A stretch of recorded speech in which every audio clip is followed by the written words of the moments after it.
when even Joe Rogan is flipping on Donald Trump, has gotten bad. And that is the case right now. Maybe at one point, his most staunch defender, Joe Rogan, is fed up with Donald Trump and on so many issues. It is not just the fact that his ICE raids are not only morally reprehensible, but illegal, or that tariffs don't work, and Joe Rogan should have known that all along. Not that he's a particularly smart guy, but Epstein and all of the antics of Trump have his favorite podcaster, or former favorite podcaster, furious with him. And we are going to get into it all, but before we do, if I could quickly ask you, leave a like on this video. And if you haven't already, and you enjoy our channel, to hit that subscribe button, because it goes a long way in supporting our channel, and it's the best Christmas present that you can get. Now, before we get into Rogan, I want to start with some of the reasons that he is so furious with Donald Trump on this occasion, and it of course begins with the failed Epstein cover-up. Okay, nothing like a Christmas Eve news dump. Today we got yet another document dump in the ongoing release of the Epstein files, and a few things remain true, and we've gone through our amazing team here at MS. Now has gone through a lot of this as much as they can. I mean, one, despite a legal requirement based on a law that was passed, again remember this, with near unanimous support to release all the relevant documents by last Friday, only a fraction of that material is available as of yet, even after the news dump today. 2. The Justice Department continues to redact vast swaths of information, and in many cases, those redactions don't seem to have logical explanations, really at all, and we'll talk about that. But despite all of that, this batch, probably of the batches, had the most new information about Jeffrey Epstein, his criminal enterprise, and the many attempts to hold him accountable. Now, perhaps the biggest bombshell in today's dump of files is this July 2019 email exchange between DOJ officials suggesting that investigators were looking at 10 potential Epstein co-conspirators at the time.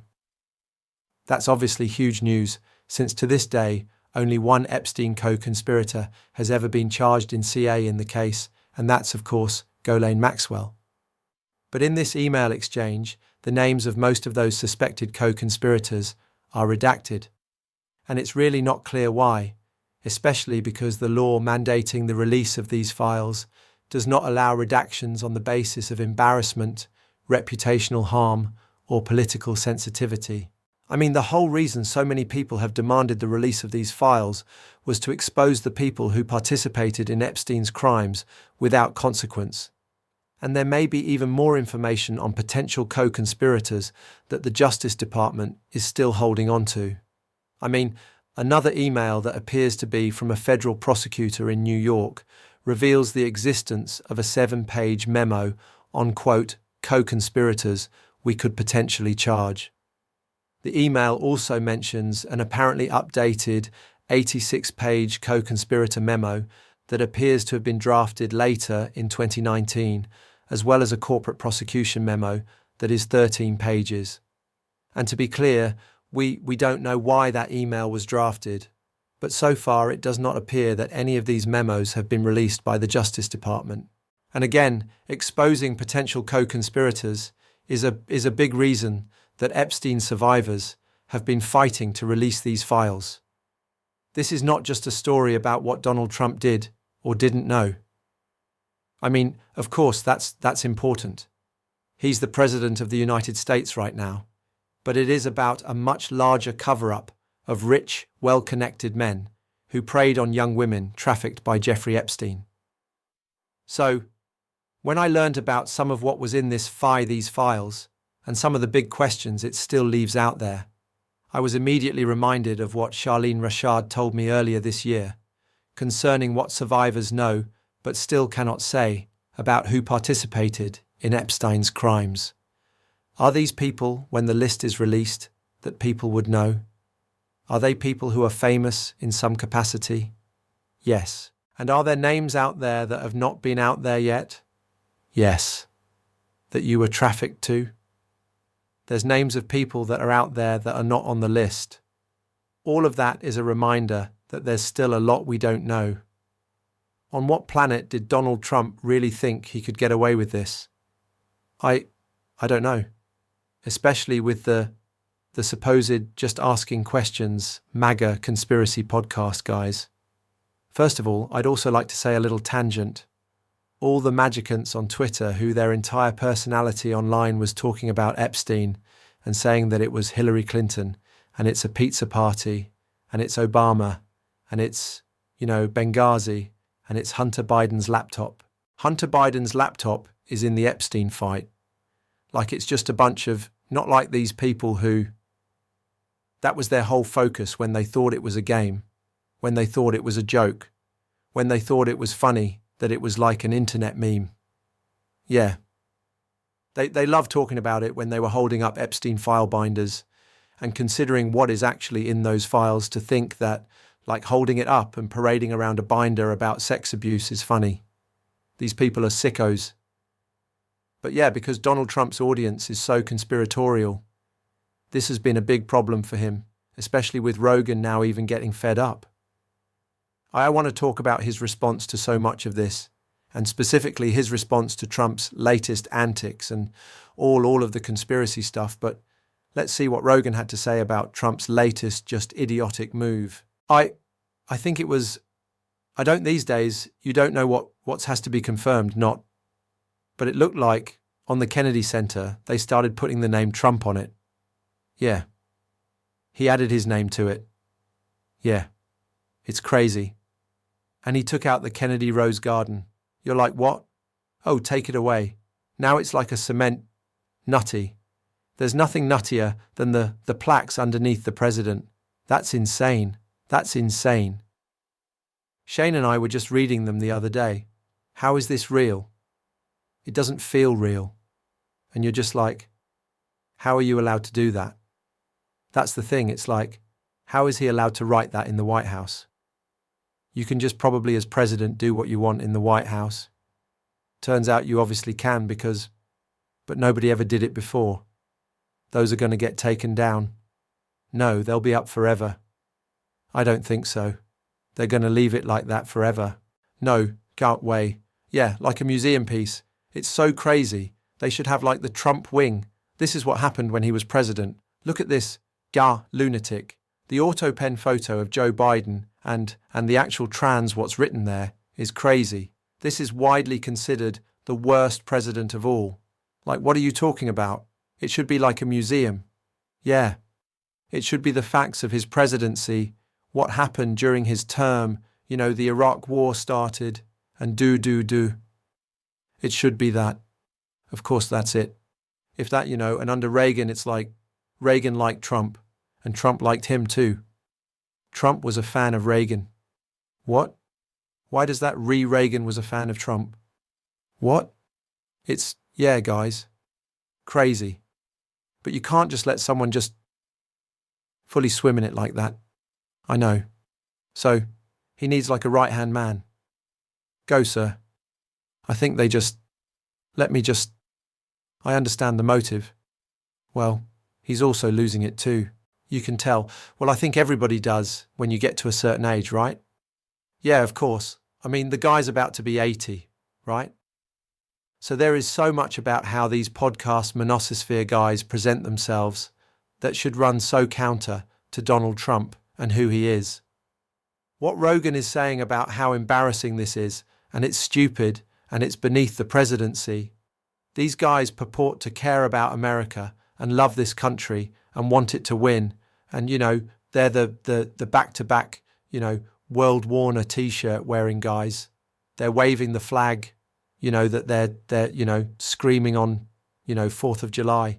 They're doing the firework, oh, we love this country.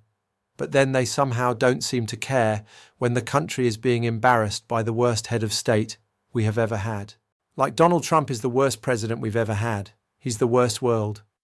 I don't know that's actually that could be up there. The debate of who is the worst world leader if Donald Trump is number one. There's a big case to be made for a lot of folks. Netanyahu, Putin would be a long list that we could go down. So I don't know if I want to give them that credit, but these guys should fundamentally, if what what they purport to care about is true, hate Donald Trump. And the thing that has also really irked me with them is Joe Rogan was Captain Conspiracy. When it was settled medical science, he wanted to ask all the questions, but it seems around Epstein, he's kind of slowed down a bit. Now that it's not as much fun to talk about his former buddy and all the MAGA guys that he's hanging around with.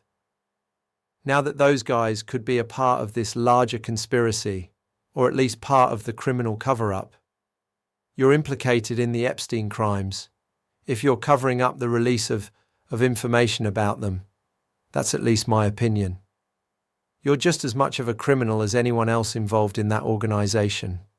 That's what Pam Bondi is. Anyone getting her a cup of coffee as she stops the release of Epstein transparency that was signed into law by Donald Trump, that was passed and demanded by the Congress. Yeah, you're a criminal. All these people are. So, hey Joe Rogan, maybe it's time to wake up and start doing those conspiracies again and start asking questions again and maybe pushing back on Donald Trump. These are the guys who everything that they believe, again, runs counter to what Donald Trump actually is. They misunderstand him, and that's why they support him. They misunderstand what he's about, and they misunderstand what they're about in so many different ways. But if Joe Rogan really cared about accountability and transparency, he would be loudly backing what Democrats are doing. And I know to some extent he has, and it was good for him to make fun of Donald Trump. But he should be making fun of Donald Trump more. Donald Trump is such an easy guy to make fun of. He is such a loser. He is so desperate for attention. What is putting your name on the Kennedy Center? The only benefit to that is that we got to see for the first time Donald Trump in memorial in the same sentence. Now, I'm not going to memorialize him in a way it's sweet and we're putting, flowers outside the White House. I think we're going to be popping a little bubbly, doing some dances and just like lighting off fireworks. It's going to be a blast for about, I don't know how many days straight. How many days straight would I celebrate after Donald Trump had that final Big Mac and sent himself packing? I could probably do a month. I could probably do a month of going out every night. I'd still be doing the show because we'd be having a blast and we'd be talking about it every day. But I could probably bank myself for a month. But that's what it's going to be. And then that's how these guys should feel, honestly. He is an embarrassment. He is an embarrassment. And they should be listening less to guys like J.D. Vance and more to guys like Ro Khanna, who had this to say about Donald Trump's cover-up and why it's criminally failing. You got the central fact, which is a document came out saying there are 10 co-conspirators of Epstein that weren't charged. And the reality is talking to survivors, lawyers. There are a whole group of rich and powerful men of Wall Street and finance and politicians who have been named who were at the Epstein Island or abused these girls or covered it up, and none of those names have come out. Now there's a simple way we know for those to come out. They're the 302 FBI witness interviews with these survivors. How do I know those names are in there? Because the survivors have told me that they told the FBI about these names. The survivors' lawyers were in those FBI interview memorandum. None of them have come out. They're all required to come out by law. And you see now the Justice Department backpedaling and really scrambling. They did not anticipate that MAGA would be so upset with the impartial release. I could continue to rag on guys like Rogan more. I don't exactly think that's my job. I think to point out what Rowana is doing and continue this important communication and try to reach those spaces. But I just again have to come back to this point that I find it so ridiculous and ludicrous and insane that these guys who purport to care about the questions and the fighting back against the corporate interests. And Joe Rogan's pretty corporate. These guys are all pretty bought out. But they like to fight back against the systems and the institutions and the elites. It's like, first of all, Joe Rogan's got like a $200 million deal with Spotify.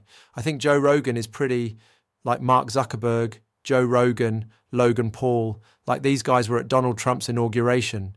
Like these guys were at the White House parties. These guys were hanging out with the president. Like they're involved in the administ. Like, are you not yourself elites? I don't know. Everything they say is so hypocritical. We should always be calling it out. We're certainly going to on this show, even on Christmas Eve. And if you want to support that, as always, you can hit that subscribe button. Leave a like on this video. If you stuck around to the end, drop a blue heart in the comments. Keep on fighting, y'all. Don't let him silence you. And until next time, which could be Christmas morning, in which case, I got you something good.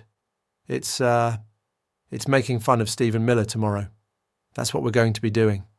I can promise you that much. I'll see you soon.